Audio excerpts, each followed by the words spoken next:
Kamu ketemu dengan seseorang sepertinya pernah lihat orang itu, padahal belum pernah lihat. Kamu mungkin bisa jadi kamu bermimpi dengan orang yang belum pernah kamu temui di dalam dunia ini.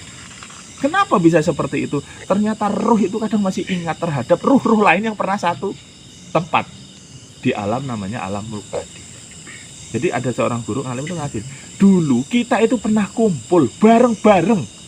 Ingat di sini tadi dikumpulkan, ruh itu dikumpulkan dalam sebelum masing-masing itu ditiupkan ke jasad-jasadnya manusia. Ngumpul dulu sehingga ruh itu saling tahu ruh satu dengan yang lain. Sehingga jangan heran ketika kamu tuh akalmu nggak akan nyambung karena ruh dengan ruh yang paham. Akalmu nggak bakal nyambung. Saya kok kayaknya pernah ketemu ya dengan ini. Kayaknya udah pernah ketemu lama deh dengan orang ini kayak gitu kan. Kayaknya kayak deja vu. Pernah ngeliat orang ini di mana ya? Bisa jadi kata Kiai ini bisa jadi bahwa kita itu sebenarnya pernah ketemu di alam mulk dulu, sehingga ketika kita turun ke dunia itu ketemu lagi, tapi kita itu nggak kenal karena kamu berpatokan pada akal. Nginget nggak bakal inget, wong akal itu bukan tempatnya ingetannya roh. Akal itu tempat ingatannya hal-hal yang kaitannya dengan kamu lihat di dunia ini, sedangkan roh akan mengingat dari alam penciptaannya. Tapi kita tidak bisa mengakses ingatan ruh, itu yang jadi kelemahan kita. Ruh itu nggak bisa kamu akses ingatannya dengan akal kita, sehingga kamu akan lupa segalanya. Nah karena manusia ini lupa bahwa ruh itu pernah berkumpul, ruh itu pernah ditanya, lalu Allah itu mengingatkan melalui Al-Quran, yaitu di surat Al-A'raf. Jadi kalau kamu ngingetnya nggak bakal ingat, makanya diingetin oleh Rasulullah dalam Al-Quran. Ya, bukankah aku ini Tuhan kalian? Itu dulu itu sudah pernah. Jadi sekarang kalau kamu nginget, nggak usah ingat, tak kasih tahu kita semua pernah di dalam satu alam dan kita berjumpa dengan Allah di alam mulk, alam lahut, alam mulk kita pernah berjumpa. Karena akal kita ini adalah materi, ya, jasadiah, nggak bisa mengakses alam yang sangat lembut. Akal kita nggak bisa mengakses hal lembut. Nah, alam lembut itu adalah alamnya ruh, sehingga nggak bisa. Ya kamu nginget kapan ya? Kapan gitu ya? Nggak bakal nembus kamu, nggak bakal. Tapi ketika kita nanti sudah meninggal, sudah mati, bukan lagi terikat oleh akal di jasad, maka ruh akan kembali ke hakikatnya, maka semuanya akan diingat. Nah, jadi itu tadi. Kenapa akhirnya di dunia ini banyak orang yang menentang Allah? Tidak percaya dengan Allah karena lupa dengan kejadian dari awalnya. Al-Quran itu udah ngasih tahu, tetap aja nggak percaya. Banyak orang nggak percaya. Dan beruntung kita yang mau bersahadat, ngikut Rasulullah, ngikut agama Islam, dan kita mau diperingatkan bahwa kita pernah bertemu dengan Allah di alam lahut dan alam mulk.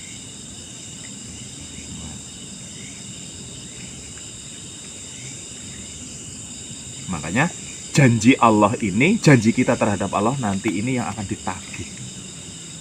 Kamu, ya pernah Kiai itu bilang gini, kita tuh ditanya, maukah engkau lahir ke dunia ini dengan berbagai macam yang akan dihadapi, tentang sengsara, tentang kenikmatan dunia, tentang susahnya menjadi manusia, tentang segala kerepotan yang akan terjadi, ada sakit, ada terpuruk, ada stres, ada depresi. Allah sudah menceritakan kepada ruh-ruh itu nantinya, mau enggak ada kehidupan yang enak, ada juga kehidupan yang enggak enak. Lalu ruh-ruh ini kemudian ada yang mau dan ada yang tidak mau. Kemudian ruh-ruh yang mau ini diberi tenggang. Oke, kamu ke dunia ini dikasih batas waktu. Ada yang 30 tahun, ada yang 50 tahun, ada yang 60 tahun, ada yang 100 tahun. Bisa jadi kita dulu yang sebetulnya nego sama Allah. Bisa jadi loh, ya maksudnya ini jangan kamu pegang. Bisa jadi kita yang nego. Misalkan kita dulu masih bentuk roh. Allah ngasih, kamu mau nggak masuk ke dunia, dimasukkan ke jasad, nanti di dunia ada begini, ada enaknya, ada buruknya dikasih tahu. Terus kita mikir, iya ya, nggak enak tapi ada enaknya. Ya udah mau, tapi nggak usah lama-lama ya Allah. Ya udah berapa? 30 tahun aja. Bisa jadi kita loh yang menentukan. Bisa jadi kita yang minta nggak lama-lama. Karena kalau kita berpikir, nanti banyak sengsaranya, takut. Akhirnya apa? Ya sudah 30 tahun. Ditakdirkan kamu 30 tahun. Bisa jadi, ya Allah, saya nanti di dunia ini, di dunia ketika saya nanti lahir, saya ingin menjadi hamba yang ingin selalu ingat kepadamu. Ingin begini. Semua selalu ingat ke situ. Tapi ketika sudah masuk ke alam jasad, nafsu terus yang menggoda ruh ini. untuk berbuat menentang. Terus nafsu itu berbuat. Ditambah lagi ada setan, ada jin, ada korin. Wah, ditambah lagi. Sehingga akhirnya apa? Tapi sebetulnya gangguan-gangguan yang akan diterima oleh manusia sudah dikasih tahu dulu dengan Allah. Ada yang mau, kemudian mungkin kasih jangka, dan kitalah lahir di dunia ini sampai hari ini. Karena kita yang ngumpul ini ruh-ruh yang mau. Sehingga ada ruh yang nggak mau, sehingga tidak akan dilahirkan ke dunia. Ada kemudian ruh yang lahir, cuman pengen tahu dunia saja. Loh, tahu dunia, bayi, oleh, meninggal. Ada yang lahir ke dunia baru setahun, 2 tahun, meninggal. Cuman pengen nyicipi tahu dunia seperti apa. Jangan sampai ya Allah, saya cuman pengen tahu dunia kayak apa, tapi jangan sampai saya itu menanggung dosa. Ya sudah 2 tahun, 3 tahun meninggal. Akhirnya apa? Ruh-ruh itu ada yang memang tinggal sebentar di dunia, ada yang lama, ya, ada yang belum lahir juga nggak mau. Allah nyerah, nggak usahlah masuk dunia, ya sudah ditarik, nggak jadi. Ya. Maka sebetulnya kalau ditanya, apakah Allah itu memaksa kita? Ya memang benar, Allah itu maha memaksa. Tapi bisa dibilang sebetulnya bisa dibilang kita hidup ini ya kemauan kita. Kita itu udah ditanya dulu kok. Ditanya dulu mau nggak itu dunia. Tapi yang jadi masalah kita lupa, ini yang jadi masalah, lupa semua. Makanya kita diingetin oleh Al-Quran. Ya Allah itu mengingatkan kita untuk ngingat dulu seperti apa. Tapi karena akal kita nggak mampu mengingat itu, sehingga kita lebih banyak membantah dari itu. Apalagi orang-orang kafir pasti membantah orang kafir. Karena tahunya mereka lahir itu ya dari perut ibu, ceprot dari kecil sampai besar, tahunya hanya ini dunia itu. Mereka tidak sadar bahwa sebetulnya sebelum ada di dalam jasad seorang janin, itu kita sudah ada di alam lahut, alam mulk. Terus kemudian akibatnya mereka tidak dapat kembali ke sumber atau asal mereka, alam laut. Tapi dengan kasih sayangnya Allah tetap menolong mereka dengan menurunkan kitab-kitab sampai untuk mereka. Sebetulnya kita tuh membantah bahwa ketika Allah, kamu kan membantah dengan Allah. Kadang nggak ingat dengan Allah, nggak ingat itu bisa wujudnya karena maksiat, karena meninggalkan perintah. Itu wujud kamu udah nggak ingat Allah. Tapi Allah itu masih sayang dengan hambanya, walaupun diturunkan ke dunia, bakal pasti akan menentang Allah, tapi Allah tetap ngasih sayang. Kasih sayangnya itu dalam wujud diturunkanlah kitab-kitab samawi, agama-agama untuk mengingatkan hamba-hambanya ini agar selalu ingat dengan Allah. Maka Al-Quran turun, kitab Zabur kita turun dari zaman Nabi, dari Nabi Musa sampai Nabi Isa sampai Nabi Muhammad, itu hakikatnya adalah pengingat bahwa Allah itu untuk selalu ingat saya. Ini saya turunkan untuk mengingatkan, turunkan agama, turunkan kitab-kitab melalui Rasul, melalui para Nabi. Terus kemudian Allah berfirman dalam surat Ibrahim ayat 5. Wadzakirhum bi ayamillah, dan ingatlah mereka kepada hari-hari Allah. Ingatlah kita kepada hari-hari Allah. Hari-hari apa maksudnya? Hari-hari di mana kita di alam mulk dan alam lahut. Di mana hari-hari kita berkumpul bareng-bareng ruh dan kita itu berada di hadapan Allah. Jadi hari-hari Allah yang dimaksud di penjabaran Syabdul Qadir Jailani adalah hari-hari di mana kita masih di alam, belum alam jasad, belum di alam jasad dia seperti ini, kita pernah berkumpul.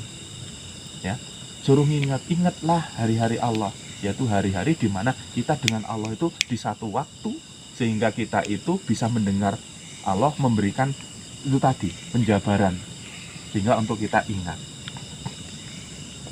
Apa yang disebut hari-hari Allah itu adalah hari-hari perjumpaan antara Allah dengan kawanan ruh itu pada masa lampau, yaitu di alam lahut. Ruh itu bukan sendiri, kawanan, sekumpulan, kelompok, jutaan ruh di situ. Sebelum dimasukkan ke jasad manusia, ke alam materi, itu berkumpul dulu di alam lahut. Dan setelah ada jasad, ya nggak ngerti kita seperti apa bahasanya, itu adalah janji-janji. Kita hanya tadi janjinya sedikit yang kita tahu itu dari kitab ini, tapi mungkin ada janji obrolan lain ruh-ruh kita ini dulu dengan Allah, tapi kita nggak ingat. Banyak nabi dan rasul diutus ke dunia untuk menyampaikan peringatan ini dan kemudian kembali ke akhirat, wafat. Akan tetapi tidak banyak manusia yang ingat akan asal atau negeri mereka, apalagi rindu untuk kembali ke sana. Rasul, nabi dan rasul sudah turun untuk mengingatkan kembali tentang penciptaan kita, dari mana kita asal. Tapi nyatanya masih banyak manusia itu yang tidak ingin kembali, bahkan boro-boro rindu kepada alam lahut, alam mulk, rindu ingin berjumpa ke Allah seperti awal-awal diciptaan kita. Enggak ada rasa rindu sama sekali. Makanya kenapa ada orang begitu soleh, yaitu rindu ingin berjumpa dengan Allah, karena ruhnya itu dia sudah bisa menggapai di mana dia menemukan rasa, bukan ingat tentang berjumpa dengan Allah, menemukan rasa di mana rasa itu pernah ada di era zaman ruh di Lauhul Mahfuz, yaitu rasa di mana ruh ini ingat rasanya ketemu dengan Allah di saat itu. Kalau kita sulit untuk bisa nyampe, itu sulit. Dikasih teori panjang juga nggak ketemu rasa itu. Maka orang-orang soleh itu menggembleng dirinya. Orang-orang soleh melalui puasa, melalui zikir, melalui amalan, yaitu melakukan yang namanya untuk bisa memahami itu. Maka yang harus dilakukan itu adalah dengan cara wusul, ya. Dengan cara wusul. Wusul adalah hubungan hamba dengan Allah sesuai kualitas pelepas dirinya dari segala sesuatu selain Allah. Wusul ke Allah, ya, agar kita bisa menemukan, mengingat kembali, walaupun tidak 100%, artinya menemukan rasa di mana kita pernah bertemu dengan Allah. Maka caranya dengan cara wusul. Nah, wusul itu bisa digapai dengan cara apa? Yaitu dengan kematian. Ya.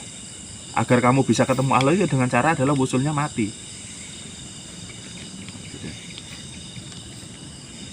Nah, wusul yang pertama itu dengan mati. Agar kamu jumpa, ya enggak ada, maksudnya pasti ketemu lah. Kalau kamu tuh mati pasti nanti ketemu dengan Allah, ruhnya ketemu. Itu terjadinya setelah kita mati atau di alam akhirat, gitu kan. Tapi manusia itu bisa mengingat rasa bagaimana wusul dengan Allah ketika masih di dunia ini, yaitu dengan cara fana. Apa itu fana? Yaitu melepas hal-hal yang melekat duniawi dalam diri sehingga dia lebih dekat ke Allah.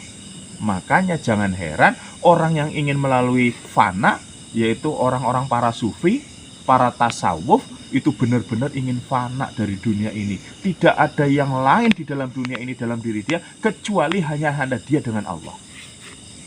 Itu disebut dengan wusul yang bisa digapai di dunia dengan cara fana. Ya, orang sufi itu kadang sufi tasawuf dari zaman dulu itu menyendiri. Kalau sudah masanya ingin dekat dengan Allah itu menyendiri, ingin makrifat lah. Salah satu cara dari wusul itu adalah bermakrifat. Atau wusul itu juga bisa dibilang makrifat. Tapi hakikat wusul itu adalah dia hanya ada dia dengan Allah, tidak ada selain dia dengan Allah. Artinya dunia ini nggak ada. Makanya bagaimana caranya di dunia ini kamu bisa mencapai rasa itu, yaitu harus fana. Kamu menghilangkan ketergantungan terhadap duniawi. Makanya orang sufi tasawuf itu lebih banyak menyendiri. Dia lebih banyak menghindari dunia. Lihat cerita-cerita di era zaman para wali-wali orang tasawuf, orang sufi era zaman dulu. Ya pakaiannya itu kadang ya ala kadarnya, hidupnya itu sendirian, mungkin di gunung, di gua, di hutan, menyendiri, hanya ingin ibadah ke Allah, hanya ingin menyembah Allah, ingin mencari rasa di mana rasa itu yang pernah ada di era zaman Lauhul Mahfuz, alam lahut dan alam mulk. Oke, jadi ya serba berat. Ingin bisa mengingat kembali rasa pernah dekat dengan Allah itu sangat berat sekali. Sangat berat. Kalau kita nggak ngeroyong-royong, nggak berupaya keras untuk mengingat, itu nggak mungkin ingat. Maka satu-satunya jalan ingat waktu di dunia ini untuk mencari rasa dekat dengan Allah dengan cara wusul itu tadi. Wusulnya dengan cara fana. Jangan nunggu mati. Kalau udah mati nggak bisa balik. Kalau masih fana masih bisa dibenerin. Yang salah masih bisa dibenerin. Yang khilaf masih bisa tobat. Lah kalau sudah mati nggak bisa kamu tobat lagi. Makanya itu pentingnya kita melakukan fana di dunia ini untuk bisa mengingat kembali rasa-rasa yang pernah di alam lahut, di alam mulk. Sehingga orang yang sudah mencapai ketemu rasa itu, maka adalah orang yang paling beruntung. Dan orang yang sudah wusul menemukan hakikat rasa dengan Allah, dia tidak akan tergoda dengan hal yang selain rasa itu sendiri. Dunia itu udah nggak penting, makan, minum, kebutuhan dunia itu sama sekali nggak ada pentingnya bagi orang yang sudah fana seperti itu. Sehingga apa? Sehingga ketika dia mati, ketika dia meninggal, ketika nanti di akhirat, itu sudah tidak penting lagi ada yang namanya hisab. Ya bagaimana mau dihisab mau dia sudah dekat dengan Allah? Sehingga ada keyakinan bahwa wali-wali Allah, para nabi rasul nggak mungkin dihisab. Kenapa? Yang dihisab itu kan karena kamu di dunia ini masih ada kaitannya kan? hisapnya kita itu karena asbab ketergantungan kita ke dunia. Nah, ketergantungan dunia ini yang kita lakukan, inilah yang akan dihisap. Sedangkan orang yang sudah wusul, sudah bermakrifat dengan Allah, yang tidak ada ketergantungan, untuk apa dihisap? Nggak ada catatannya kan? Nah, itulah cerita di mana ada orang-orang yang nanti tidak perlu dihisap tapi langsung berjumpa dengan Allah, atau yang paling sederhana adalah dia bisa masuk surga. Nggak ada hisap-hisap. Karena apa? Nggak ada catatan dia. Dia fana kok di dunia ini, nggak penting di dunia. Dia hidup hakikatnya mati, tapi dia mati hakikatnya hidup. Bagaimana maksudnya? Dia mati terhadap hal duniawi, tapi hidup secara rohani. Dibilang mati rasanya, tapi hidup jasadnya.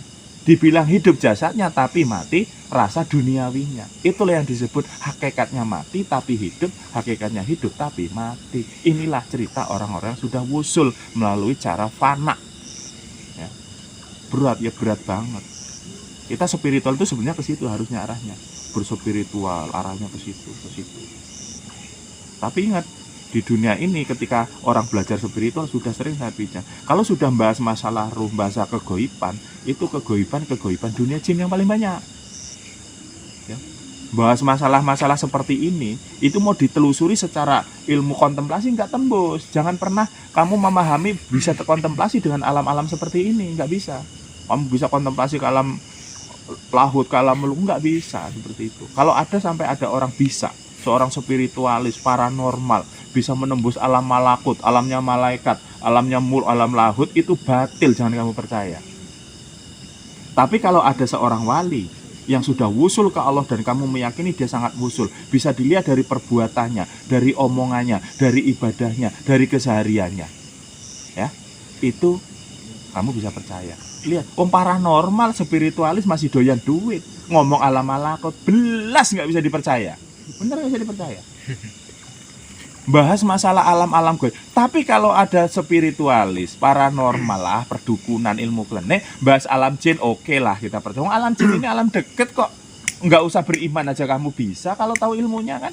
Nggak usah beriman kepada Allah bisa. Tapi untuk bisa memahami alam malakut, alam jabarut, alam mulk, alam lahut, itu harus benar-benar beriman dan wusul dulu ke Allah, baru bisa tembus. Lah masih doyan dunia, masih doyan nafsu, masih terumbar, masih nggak kuat lapar, ngomongnya masih kesana sini, masih suka berbohong, masih seneng dengan hal-hal kemewahan, kok membahas masalah alam itu, batil, jangan kamu percaya. Omongannya munafik lah ya, omongannya munafik, omongannya mencela-mencela, ibadahnya ngaco, ibadahnya belum bisa khusyuk. Kok kamu percaya dia bahas alam malakut? Tinggalkan orang-orang seperti ini. Ya termasuk saya. Saya kan nggak pernah tuh bahas alam malakut gini, di malakut nggak berani saya ngomong kayak gitu. Malakut, ketemu malaikat ini, wah malah jadi hodamnya. Itu tambah ngaco, tambah ngawur. Harus kamu lawan kayak gitu. Ya. Kalau sudah membahas alam-alam ruhani yang seperti itu harus kamu pahami terhadap orang-orang yang bertorekot. Dan torekotnya juga dilihat, jangan sembarang torekot. Baru torekotan, akhirnya sudah sok ngerti tentang alam-alam seperti itu. Secara teori oke, enggak masalah. Orang torekot, tasawuf, ikut sufi, tahu teorinya, menjelaskan tahu. Tapi kalau dia sampai pernah masuk ke alam laut, pernah ketemu malaikat, nah itu yang jangan kamu percaya. Ya. Jadi menembus Syekh Abdul Qadir Jailani sendiri pun itu sangat hati-hati dengan masalah ini. Sangat hati-hati. Lah kamu boro-boro seujung kukunya Syekh Abdul Qadir Jailani aja belum sudah bahas masalah itu, ngomong tentang hal-hal kegoiban itu udah kayak yoyo. Ya. Jadi yang kita lihat di sini apalagi orang-orang itu yaitu tadi bahas masalah alam-alam gaib itu sebenarnya alam-alam jin yang terdekat. Masih terdekat, dia belum bisa nembus. Ada orang bisa nembus alam barzah, itu alamnya jin, ditipu. Alam malakut itu alamnya jinnya menipu. Ya. Jadi hati-hati. Ada dukun ngomongin masalah alam lahut, alam malakut, alam barzah, ya. Alam arwah dan sebagainya. Udah nggak usah kamu percaya. Ya. Nah itu hati-hatinya kita dalam berspiritual itu adalah tidak serta-merta kamu bisa mempercayai orang-orang yang sembarangan membahas masalah alam-alam gaib itu. Alam gaib itu sangat banyak. Alam non gaib sendiri aja ada 18.000. Bagaimana alam gaib? Wow, lebih banyak lagi. Ya. Jadi baru cuman bisa kontemplasi, ya terus kayak gini bahas alam-alam gaib wala itu udah berarti teori, kamu banyak berteori. Ya. Alam jin itu aja bersusun banyak aja, saya malas bahasnya gitu kan. Saya tuh malas bahasnya, apalagi sampai alam seperti ini. Ini adalah hal-hal yang sudah pada tingkat spiritual yang seharusnya tidak perlu diceritakan. Alam-alam malakut itu nggak perlu diceritakan sama orang. Itu alam-alam rohani yang harus kamu ya mungkin karena sudah tahap sepintar dan kamu mau wusul, mau ingin belajar fana, menemui alam-alam ini itu sebetulnya hanya sebuah gambaran kecil. Hanya untuk mengingat-ingat rasa kamu pernah berjumpa dengan itu aja sebagai tangga. Orang-orang alim yang bisa memahami alam-alam ini hanya sebagai tangga untuk mencari keadaan di mana rasa kita pernah bersama dengan Allah di satu alam itu. Allah nggak perlu alam, tapi Allah berbicara ke kita dalam bentuk alam. Gitu loh. Kita itu perlu alam, tapi Allah nggak perlu alam. Nah, kita berada di alam, Allah nggak perlu alam. Artinya Allah berbicara, kita mendengarnya di alam kita. Alangkah bahagianya orang yang sudah bisa menemukan rasa yang pernah ada di alam lahut, alam malakut, alam mulk dan sebagainya, alam jabarut dan sebagainya. Itu berarti sudah pada tahap pasti orang itu sudah tidak ingin namanya hal duniawi. Udah pasti enak, saya jamin. Orang-orang yang sudah menemukan rasa ini nggak mungkin lagi tergiur hal duniawi. Nafsunya, ya birahinya itu bisa hilang. Keinginan untuk kenyang saja hilang. Keinginan untuk melihat sesuatu di dunia itu sudah hilang. Keinginan untuk mendengar hal dunia itu hilang. Ya. Keinginan untuk rasa nyaman sebentar saja untuk menikmati dunia itu hilang. Logikanya gini, ingin menikmati secangkir kopi saja sudah hilang. Apa? Ular pak.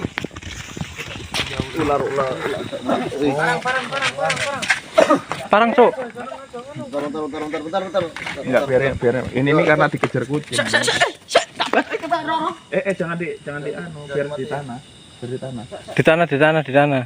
Dia itu karena takut ada kucing itu loh. Bene loh dolanan kucing. Panik lah. Panik guys.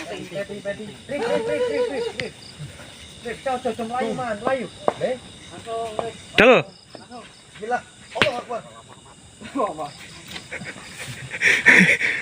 Mau sholawatan apa mau sholawat Sayyidina Muhammad apa?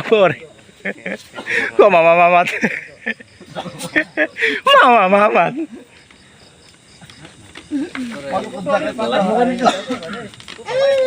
Awas itu masih dari mainin masih gigit. Apa ular uling ya gitu ya?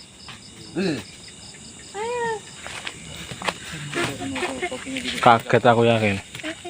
Atau di mana itu tetap kucing aja bagusnya gerak dia. Kira itu ada kesurupan.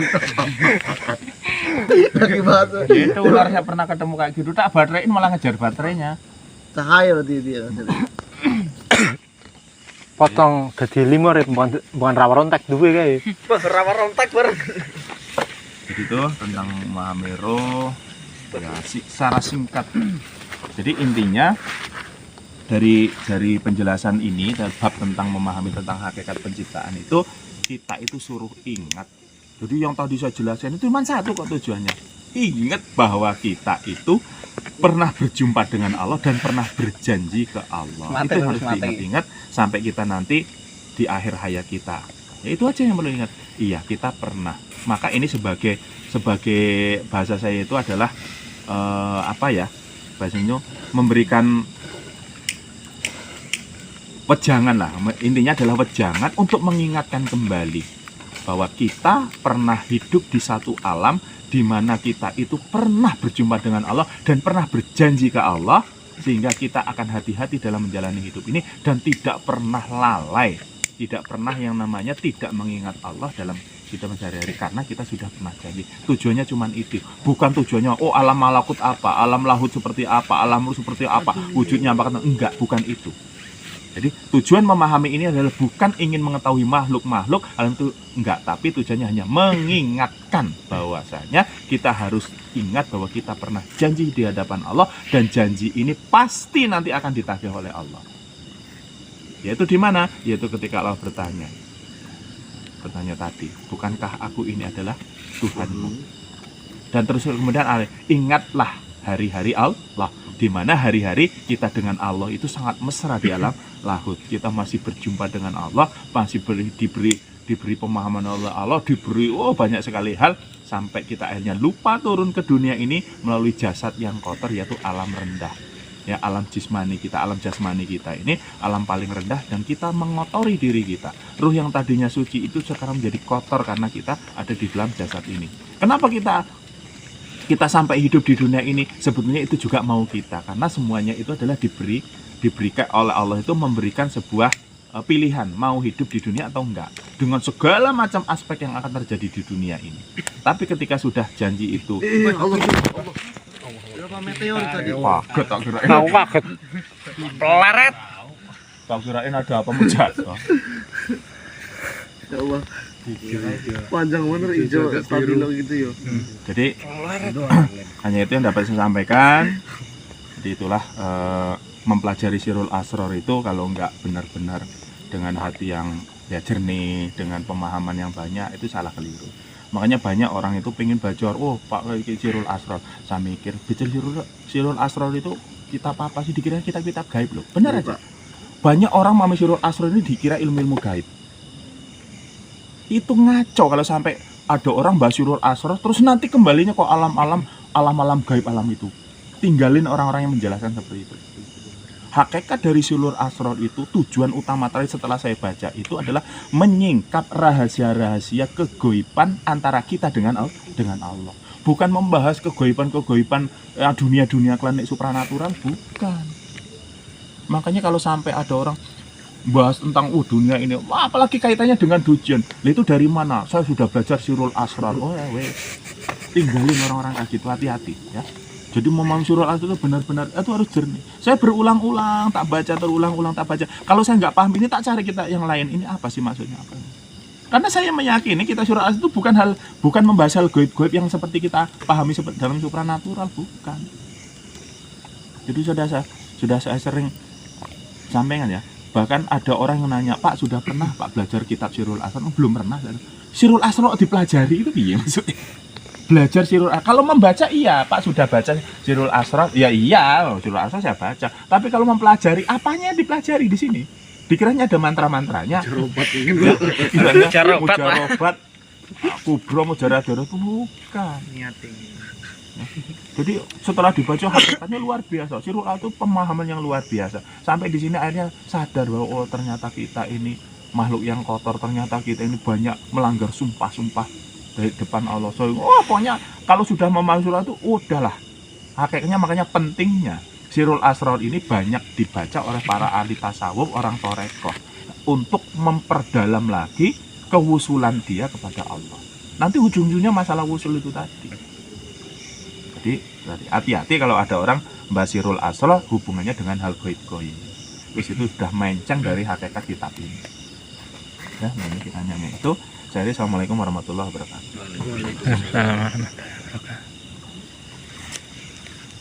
Bang, yang mau ditanyakan Bang, katanya mau nanya tadi malam, berkaitan loh tadi malam nanyanya.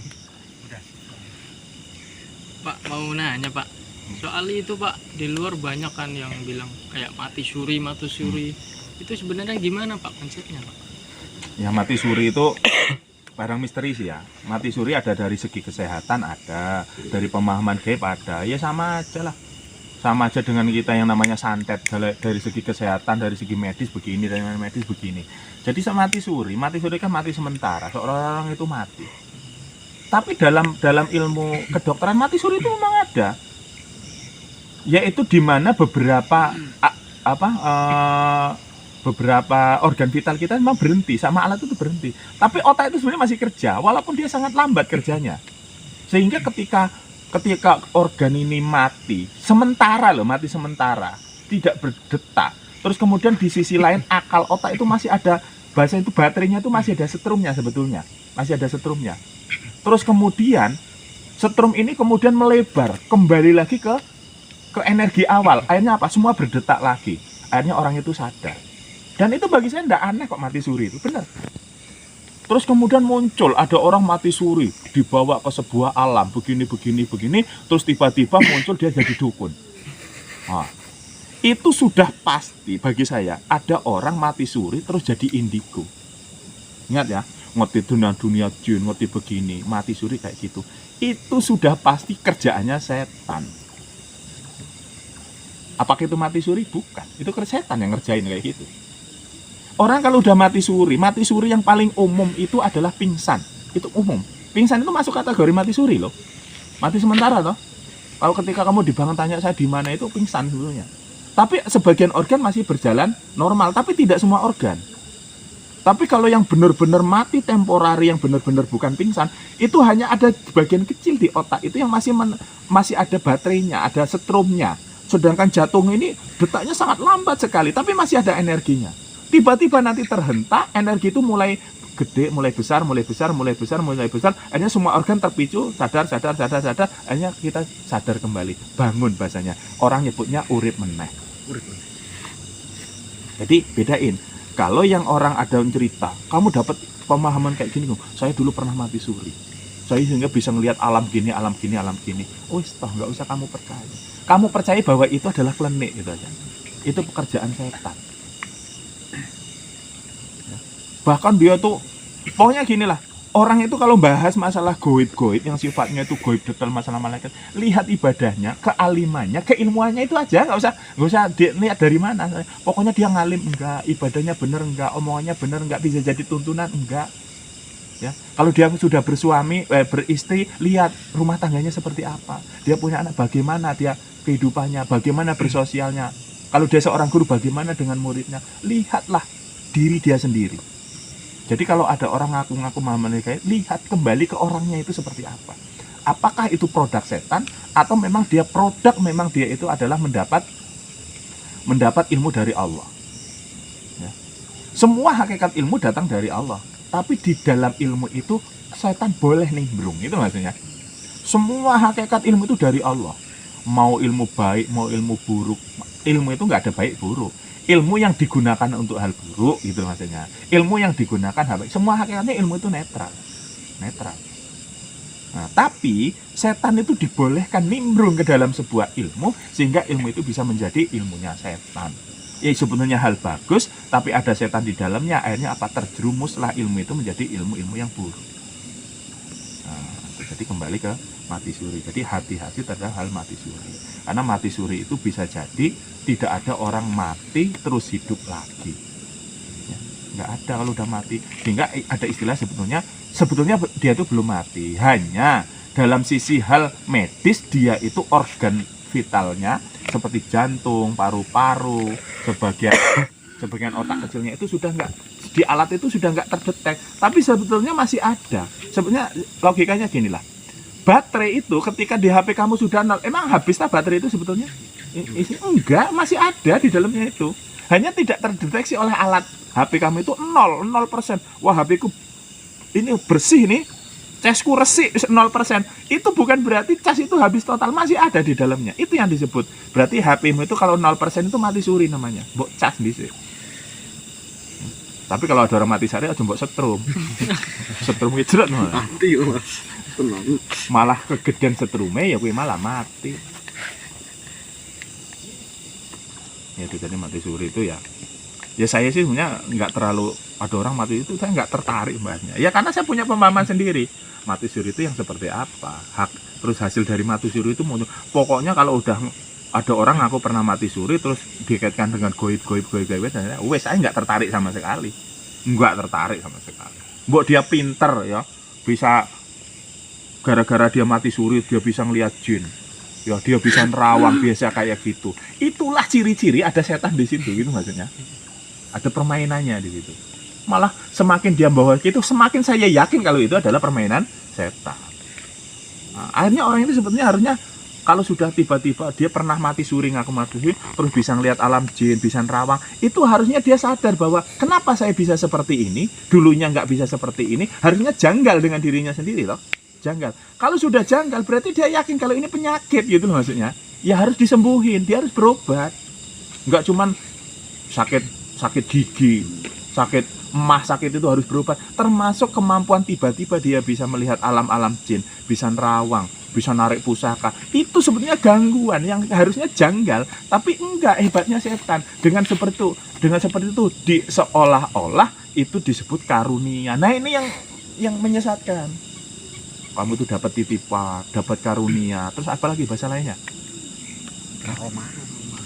Nah, kalau karomahan kejauhan, karena itu mati suri asalnya, karena karomah nggak bisa dicapai dari mati suri.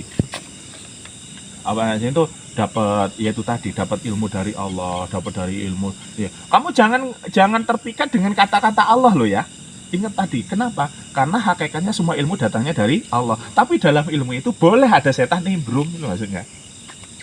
Jadi kita itu kadang, apalagi orang itu ya sorbanan, pejian gitu ya, sering sholawatan, bahasa gitu, itu nggak jaminan, orang kayak itu nggak jaminan. Saya sendiri aja hati-hati kok, terhadap diri sendiri aja hati-hati. Makanya saya juga nggak nyuruh kalian tuh harus percaya 100%. Kamu dedar sendiri, ya. Apa yang saya berikan ke kalian itu nanti kamu coba dedar lagi sehingga kamu bertambah. Jangan mentah-mentah mempercayai apa yang saya bicarakan. Kamu juga harus menelaah, dipahami. Ya. Bisa jadi saya takutnya yang saya sampaikan sebetulnya benar, kamu nerimanya salah, itu yang saya khawatirin. Kamu hanya memahaminya dengan cara salah, mendedarnya salah-salah, terus kemudian menafsirkan dengan cara yang salah. Ya akhirnya ilmu saya ini sebetulnya tujuannya saya benar, kamu memahaminya dengan cara yang salah.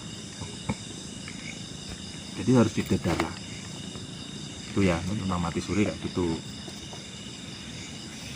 Jadi nggak usah ini loh, kamu terus kagum ya dengan orang mati suri, terus nyeritain, saya itu masuk alam ada lorong.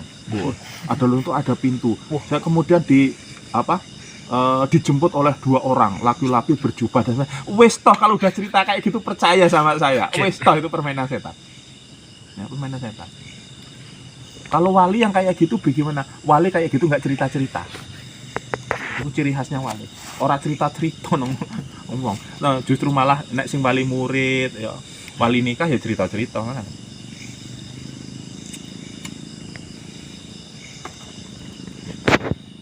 Gitu, Pak. Ketika jasad itu sudah meninggal, ruh itu kan kembali ke asalnya, Pak.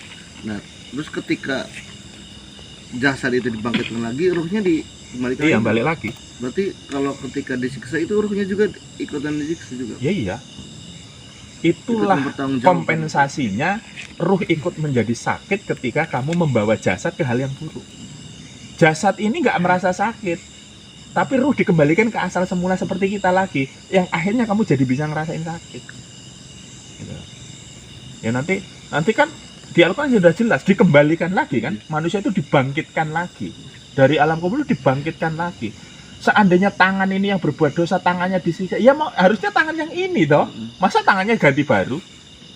Ya tangan inilah, kamu melakukan zina mata, terus kamu melakukan hibah mulut, ya ini kan yang kita punya, ya itulah. Jadi ini memang pernah dibahas, salah satunya Gus Bah itu ya pernah bahas ini. Apakah ketika nanti dibangkitkan lagi jasad yang ini yang akan dijahit? Iya. Kenapa? Karena yang akan menerima hukumannya adalah jasad yang melakukan ini, gitu maksudnya. Bukan jasad baru, atau bukan ruh saja, enggak. Ruh akan dikembalikan ke bentuk di mana dia bisa merasakan jasad. Aslinya ruh itu kan kalau sudah terpisah nggak bisa ngerasain jasad, tapi ketika dimasukin jasad basic ngerasain. Terus bagaimana kalau masuk surga? Nah, kalau yang masuk surga itu bisa jadi hanya ruh dalam bentuk yang lain, bukan jasad yang ini. Ya. Karena jasad ini tidak mungkin bisa menikmati hakikat nikmatnya dari surga itu sendiri. Karena alamnya sudah beda. Jasad kita bisa menikmati hal duniawi, kenyamanan duniawi, nikmatnya duniawi. Maka ketika di alam surga, itu udah tingkatnya lebih ribuan kali lipat. Maka dibutuhkan hal yang lebih kuat. Ya walau alam nanti bentuknya apa gitu maksudnya. Tapi kalau neraka neraka itu saking kuatnya, saking hebatnya siksaannya, maka harus yang disiksa itu harus memiliki kemampuan rendah gitu maksudnya, untuk bisa menikmati siksanya itu gitu kan.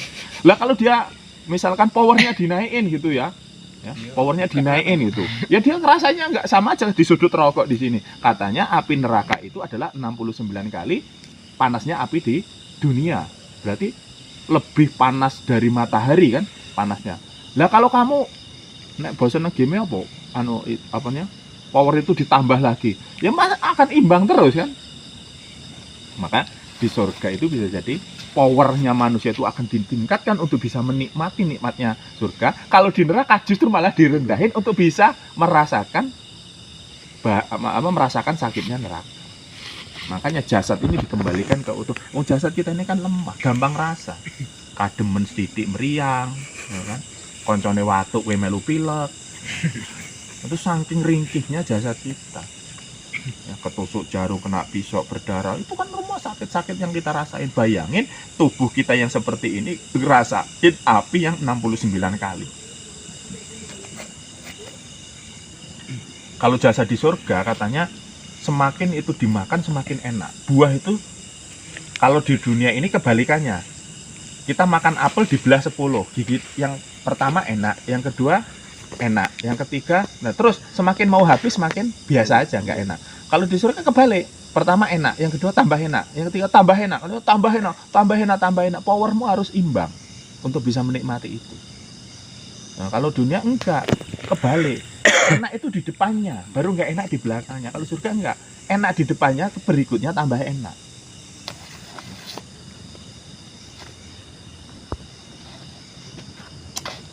Tapi ya surga itu juga kan misteri. Yang makannya seperti apa di sana, itu juga kita nggak pernah tahu. Buah itu seperti apa ya kita nggak tahu. Pokoknya ya ada, tapi kita nggak perlu bahas seperti apa bentuknya.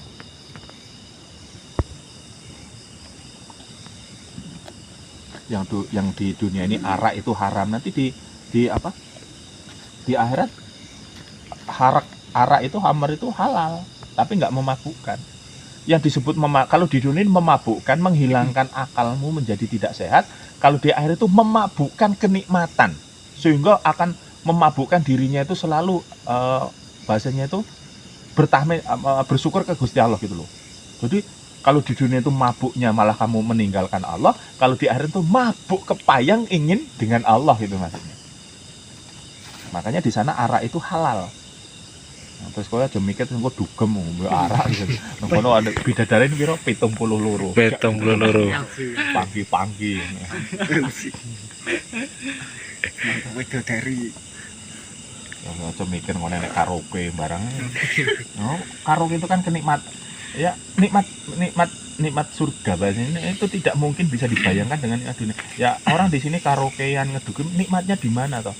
Dengerin musik itu ya kadang mau jedak-jeduk ngono toh. Baru setelah berapa jam itu nikmatnya apa gitu kan. Maka di sana itu tidak penting hal kayak gitu karena akan diganti dengan kenikmatan yang belum pernah ada di dunia gitu. Hanya dunia itu nggak penting ya selama ini, itu orang itu akan berpikir seperti itu nantinya. Dunia itu kenikmatan dunia itu nggak penting, maka nggak ingin kembali ke dunia. Tapi orang yang disiksa di neraka itu pasti ingin balik ke dunia, itu pasti. Karena dia nggak betah. Nah, betah neraka, betah ya Allah, aku betah begini, saya rasa balik. Ketemu artis-artis ini. Artis-artis.